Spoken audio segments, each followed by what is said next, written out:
Assalamualaikum warahmatullahi wabarakatuh. Perkenalkan, nama saya Maisaroh, kelas A2, mahasiswa PJJPAI, YIN Syekh Nurjati Cirebon. Di sini saya akan menerangkan tentang pengertian dan perkembangan ilmu fikih. Pengertian fikih atau hukum Islam hingga saat ini masih rancu dengan pengertian syariah. Hukum Islam atau fikih adalah ilmu yang berkaitan dengan amal perbuatan manusia yang diambil dari nas Al-Quran dan Sunnah. Terdapat pula perbedaan antara hukum Islam atau fikih dengan syariah. Perbedaan tersebut terdapat pada dalil atau dasar yang digunakan. Jika syariah didasarkan pada nas Al-Quran atau Sunnah, sedangkan hukum Islam dibangun berdasarkan ijtihad para ulama. Dalam sejarahnya, hukum Islam atau fikih ini memiliki kekuatan yang dinamis dan kreatif. Hal ini dapat dilihat dari munculnya berbagai mazhab yang memiliki corak sendiri-sendiri sesuai dengan latar belakang sosio, kultural, dan politik, di mana mazhab itu ada perkembangan yang dinamis dan kreatif. Paling tidak didorong oleh beberapa faktor sebagai berikut. Yang pertama, dorongan keagamaan. Yang kedua, meluasnya domain politik Islam setelah wafatnya Nabi Muhammad SAW. Yang ketiga, independensi para spesialis hukum dari kekuasaan. Yang keempat, fleksibilitas hukum Islam itu metodologi sendiri. Penelitian hukum Islam. Untuk sampai kepada fikih, sangat diperlukan usul fikih. Dalam hubungan ini, usul fikih adalah segala sesuatu yang berhubungan dengan metode yang digunakan para faqih dalam mengeluarkan hukum dari dalilnya. Mempelajari usul fikih dapat dilakukan dengan cara-cara sebagai berikut. Yang pertama, mempelajari sumber-sumber usul fikih, yaitu dalil Al-Quran dan As-Sunnah, dan bahasa Arab dengan pengetahuan yang mendalam. Yang kedua, mengetahui maqasid al-syariah, prinsip-prinsip umum dan semangat ajaran Islam. Yang ketiga, mengetahui turuk al-istimba, usul fikih, metode penemuan dan penetapan hukum agar hasil ijtihad tersebut lebih mendekati kebenaran. Dan yang keempat, memiliki akhlak yang terpuji dan niat yang ikhlas dalam berijtihad.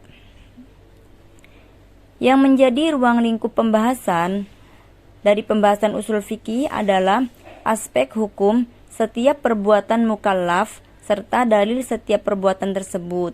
Hal itu kemudian memberikan penilaian kepada perbuatan mukallaf tersebut, yaitu salah satu dari al-ahkam al-khamsah, yaitu pertama mubah, kedua sunnah, ketiga wajib, keempat makruh, dan kelima haram.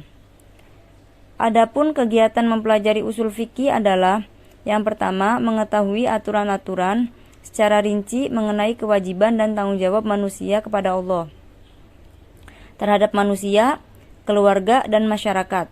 Yang kedua, mengetahui mana perbuatan yang wajib, mubah, haram, makruh, sunnah, mana yang sah dan mana yang batal. Dalam hubungannya dengan kajian hukum Islam, menurut Thohir Azhari, dalam peneliti hukum Islam itu terdapat berbagai macam, antara lain yang pertama, metode normatif Islam. Yang menjadi objek peneliti metode ini adalah asas-asas konsep, sistematika, dan substansi hukum Islam yang bersumber dari Al-Quran dan Sunnah Rasul, baik menurut aliran tradisional atau kontemporer. Yang kedua, metode empiris Islami, yaitu sosiologis. Yang menjadi objek penelitian adalah bagaimana implementasi syariah dalam masyarakat muslim. Selanjutnya, historis. Sejarah pertumbuhan dan perkembangan hukum juga dapat dijadikan objek penelitian. Dalam hubungannya dengan kajian hukum Islam, menurut Thohir Azhari, dalam meneliti hukum Islam itu terdapat beberapa macam, antara lain metode filosofis Islam. Hukum Islam sebagai jalinan nilai-nilai Islami dapat diteliti secara filosofis manusia dengan menggunakan penalarannya secara positif, mampu menggunakan akalnya sebagai karunia terbesar dari Allah. Selanjutnya, metode komparatif Islami. Penelitian ini menggunakan metode perbandingan hukum Islam sebagai tolak ukur. Perbandingan hukum dapat diteliti secara internal antara aliran-aliran hukum Islam, perbandingan mazhab, kewarisan, dan konsep imami. Dalam hubungannya dengan kajian Islam, menurut Thohir Azhari, dalam penelitian hukum Islam itu terdapat beberapa macam, antara lain. Selanjutnya, metode interpretatif Islami, yaitu ayat-ayat hukum dan hadis-hadis hukum, baik yang tercantum dalam Al-Quran maupun dalam tradisi Rasul, dapat dijadikan objek penelitian dengan bantuan ilmu tafsir Al-Quran, ilmu hadis, serta ilmu bantu lainnya. Dalam penelitian ini, peran ijtihad dan kedudukannya sebagai sumber hukum Islam ketiga sangat penting diperhatikan. Selanjutnya, metode pembentukan garis hukum. Metode ini dipelopori oleh Prof. Hazairin seperti terlihat dalam karya-karya beliau. Secara metodologis, penelitian dengan menggunakan metode ini, suatu ayat hukum dalam Al-Quran dapat dipecah menjadi beberapa garis hukum yang dirumuskan masing-masing secara alfabetis menurut abjad. Misalnya surat An-Nisa ayat 7. Di samping metode atau model kajian hukum di atas, terdapat juga model kajian hukum sebagai berikut. Yang pertama, model Harun Nasution.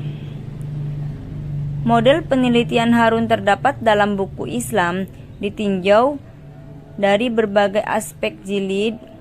Al-Harun menggunakan pendekatan sejarah.